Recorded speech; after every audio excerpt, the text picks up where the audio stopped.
प्रेम से बोलिए शंकर भगवान की जय, गौरा माता की जय, कार्तिकेय गणेश की जय। तो देखिए गुरु बहन, आप लोग के बीच बहुत सुंदर शिव चर्चा के कथा सुनाओ तनी। हमरे कथा के आप सब शुरू से अंत तक सुनम आ सुन के कमेंट बॉक्स में आप सब बताए कि हमार कथा आप सब के सुन के कैसन लगल बाटे, और कमेंट बॉक्स में आप सब हर हर महादेव लिखम। बहुत दुख के कथा बाटे कि एक गरीब औरत रहली, उनके महादेव जी कैसे धन देहले बानी और उनके घर में चोरी होता। जब धन दे देले बानी उनके घर में चोरी होता, तो कैसे महादेव जी वो औरत के का ज्ञान देले वाली, का बुद्धि देले वाली कि चोरो घर में चोरी ना कर पौले बाने। तो आप सब हमारे कथा के एकदम ध्यान से सुनम, शुरू से अंत तक सुनम, तबे सब ज्ञान पाई का भाव बाटे आ का रहस्य बात। हमरे कथा के आप सब शुरू से लास्ट तक सुनी। मेहरारू मर्द लोग बाटे लोग, आउ लोग कहल जाला कि बहुत गरीब बा लोग, बहुत गरीब बा लोग कि कहीं से अगर काम लोग क के आवे, उनकर पति कहीं से काम क के ले आवे तो 2 दिन के अपन चले आ 2 दिन के चले अपन खाओ आ फिर अपन काम करें। ऐसे करत करत कुछ दिन बीतल, 1 गो 2 गो 3 गो 4 गो लइके भइने, उनके 4 गो लइके भइने। आ बेचारा सोचत रहने कि अब तो हमरे 4 गो बेटवा हो गइल बाने, आ चारों के पढ़ाई लिखाई तो कोनो लायक होई सब, तो हमार दुख कटी। देखी अगर आप भगवान के मानत ना बनी, भगवान के अगर पूजा पाठ ना करतनी, तो देखी सोचले से ना कुछ होला, कैले से। अगर हम भगवान के मानत तनी, तो अगर हम जहाँ 1 रुपया के करतनी, तो भगवान वहाँ जरूर बढ़ंती करी हैं। देखिए वो लोगन के अंदर पूजा नाम के कोनो संस्कार ना रहल, कोनो संस्कार ना रहल। आ कितनो लोग 4 गो लइका के कितनो लोग सोचत रहल कि चला अपन पढ़ लिख लो, लेकिन लोगन के कहल जाला कि एगो खैलही के पेटे कमा पावे, कैसो अपने अपन पत्नी के या 4 गो लइके के कैसो पेट जियावे। ऐसे करत करत 12-13 साल बीत गई। सोचत रहने कुछ, लेकिन उनकर काम सोचल ना हो पावत रहल। कुछ दिन बीतल, लइके सियान हो गई ने, धीरे धीरे लइके सियान हो गई ने। बेचारी जन पत्नी उनकर रहली, सोचत रहली कि कैसे समय कैसे कटी, 4 गो लइके बाने आ घर दुआर मकान कुछ बनले ना बाटे, आ लइकन के सियान होते बाने, उम्र निकलत जाई, आ बियाह शादी करे बाटे। अगर बियाह शादी ना होई तो लोग का कही कि इतना सियान बेटा हो गए बने, आज तक ही कहल जाला मौगी।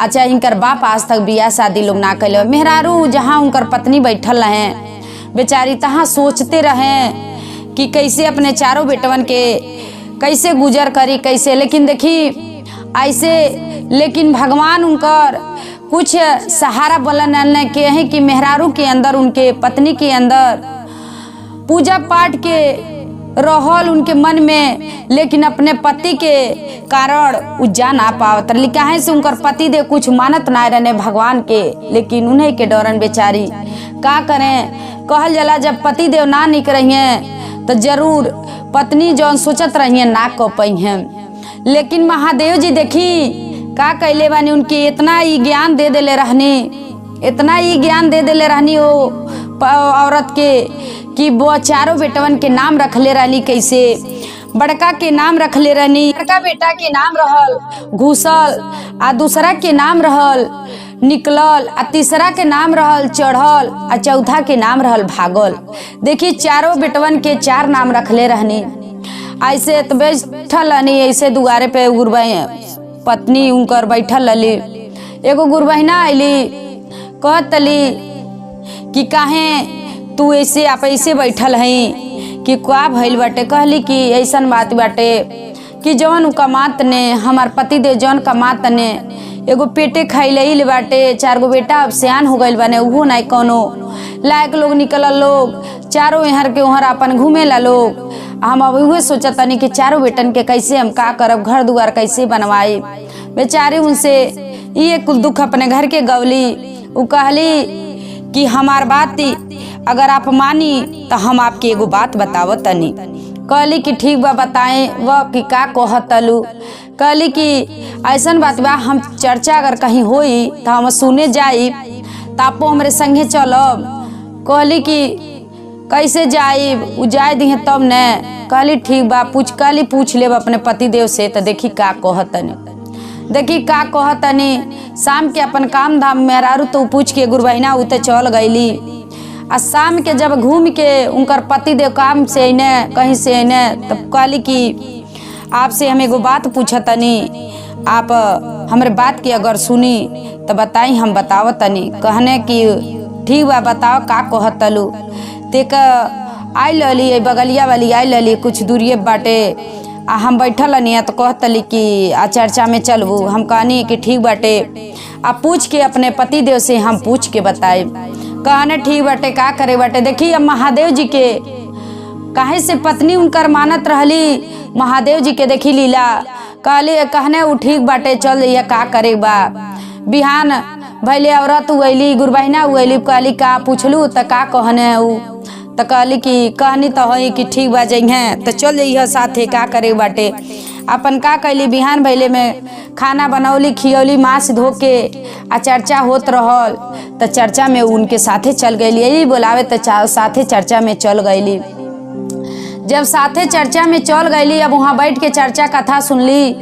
आ सुन के अली घरे, आ घरे अली जौन प्रसाद रहल अपने खैली, अपने पति देव के दहली, अपने चारों बेटन के दहली। चारों बेटन के दहली। धीरे धीरे देखी महादेव जी उनकर धीरे धीरे उनके लोन के चारों बेटन के ज्ञान देवे लगने, उनके पति के ज्ञान देवे लगने। इनके ज्ञान तो रहबे कइल। देखी सबके घर में ज्ञान मिले लगल बा गुरबहिना। आ जब सबके ज्ञान मिल गइल बाटे, ऐसे ज्ञान मिल गइल, अब प्रतिदिन उ जहाँ भी होखे कहीं भी होखे उ चर्चा सुनी जा कि हाँ यहाँ चर्चा होता, तू चली जा चर्चा में। चर्चा में चल जा, चर्चा सुन के आवे तो प्रसाद अपन रहे तो प्रसाद अपन अपने खा, अपने चारों लइकन के खियावे। देखी ऐसे करत करत कुछ दिन बीतल। अब बेटा को तो कुछ भी कहीं अपन काम धाम लोग करे लगलो। आ काम धाम लोग करे लगलो, उनकर पति देव भी करत रहने। आ जब काम उम लोग करे लगल, लोग दो पैसा घर में आवे लगल। धीरे धीरे उनकर घर कल जला बन गई, घर बन गए, धन दौलत हो गई, इतना ज्यादा हो गई कि गांव के लोग सोचे लगल कि तो सब इतना गरीब रहने। 4 गो बेटा जन्मल रहने, उहो नहीं चारों कोनो लायक रहने। इनकर पति देव रहने, उहो नहीं कोनो लायक रहने। आप कैसे इतना आगे लोग बढ़ गए बा लोग। देखी सब महादेव जी के लीला है गुरबहिना। जब अगर महादेव जी के हम मन में बसौले बानी, भगवान के मन में हम बसौले बानी, तब भगवान आज ना तो कहियो हमरे पे दया तो करबे करम। देखी लेकिन उनके ही रहल, वो औरत की ही रहल मन में कि भगवान के ना कुछू तो कहीं से कैसो वो अपन भगवान के मानत रहली। पति मानत रहने या ना मानत रहने, लेकिन वो अपने मन में बसौले रहली। एगो पति से अपने डेरात रहली।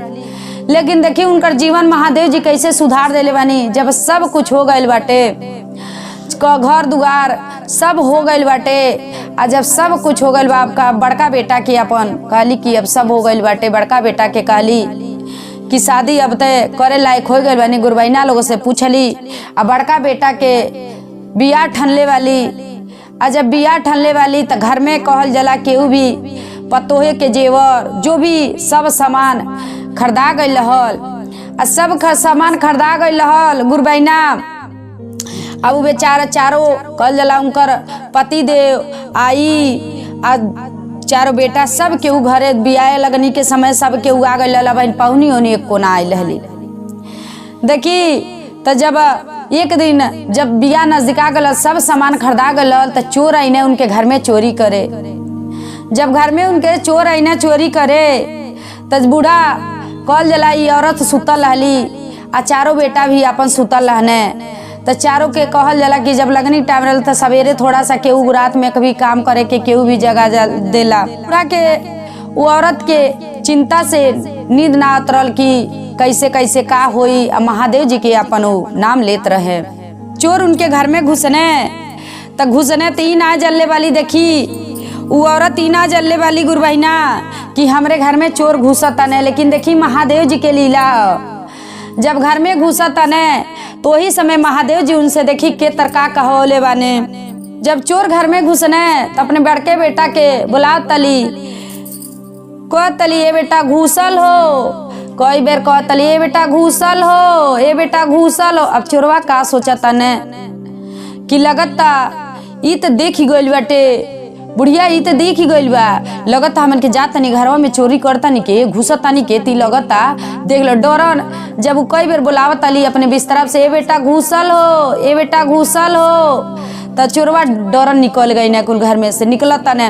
तब फिर दूसरा बेटा के का कहत अली कैसे, ए बेटा निकलल हो, ऐसे बुलात ए बेटा निकलल हो। चोरवा सोचा तने मन में कि लगता घुसनी के तब्बो देखी गइल बाटे या निकलो तनी के तब्बो देखी गइल बाटे। अब सोचले सब चोरवा कि हमन के तो लगता अब पकड़ा जाइल जाई, अब का करे के। बस लगना चोरवा पेड़े पे चढ़े। जब पेड़े पे जब लगने चढ़े तो तीसरा नंबर के का नाम धके बोला तली, ए बेटा चढ़ल हो, ए बेटा चढ़ल हो। चोरवा सोचा तने कि लगता हम पेड़वा पे चढ़तनी तब वो बुढ़िया देखतिया, अब कहा करे कि हमन के कहाँ भागे के। जब सोचले बने सब अब भागे के पेड़े से उतर के अब हमन के भागे के, त का चौथका के नाम बूढ़ा धके का बुलाओ तली औरत कहत तली गुरु बहिना, ए बेटा भागल हो, ए बेटा भागल हो। अब सोचा तने सो चोरवा कि घुसनी के तब्बू बुढ़िया देख गइल, निकलनी के तब्बू देख गो, चढ़नी के तब्बू देख गो, अब भागो तनी के तब्बू। अब चोरवा लगने सब भागे। जब चोरवा लगने सब भागे अब सोचने अब ते हमन के पकड़ाई गइल बानी। लेकिन देखी ये सब महादेव जी के लीला हवे कि उनके अघई ज्ञान देले रहने कि अपने बेटन के 4 बेटा देले रहने आ चारों बेटन के नाम धरवले रहने, घुसल, निकलल, चढ़ल आ भागल। तो चारों बेटवन के अपन नमवा ध के एक बेर बुलौली। तो चोरवा सोचना कि हमन के देखे, लेकिन चोरे के उ देखले ना रहली गुरु बहिना, उ देखले ना रहली। लेकिन इस सब महादेव जी के लीला हवे कि वही समय चारों बेटन के उ नाम महादेव जी धरवने कि चोर अगर घर में चोरी करे जाता ने तो देखी महादेव जी चोरों के बचौले बाने आ इनकर घर में चोरियो ना भइल बाटे। तो महादेव जी के में ई बसौले रहली आ मन में बसौले तो महादेव जी इनके में पे देखी दया कैसे कईने।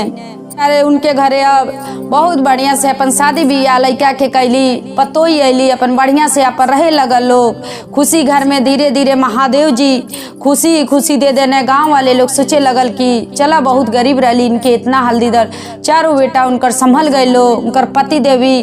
तो देखी आप भी गुरु बहिना अगर आपके घर में कोनो कष्ट बा, कोनो दुख बा, तीन आ सब सोची कि हम पूजा करतनी तब भगवान हमके पूजा करतनी, तब वो हमके भगवान हमके सही ना रखतने हमारे परिवार में, लेकिन अपने मन में दिमाग में कबो ना रखल जाला। तो आप सब भी महादेव जी के पूजा करी, महादेव जी के मानी।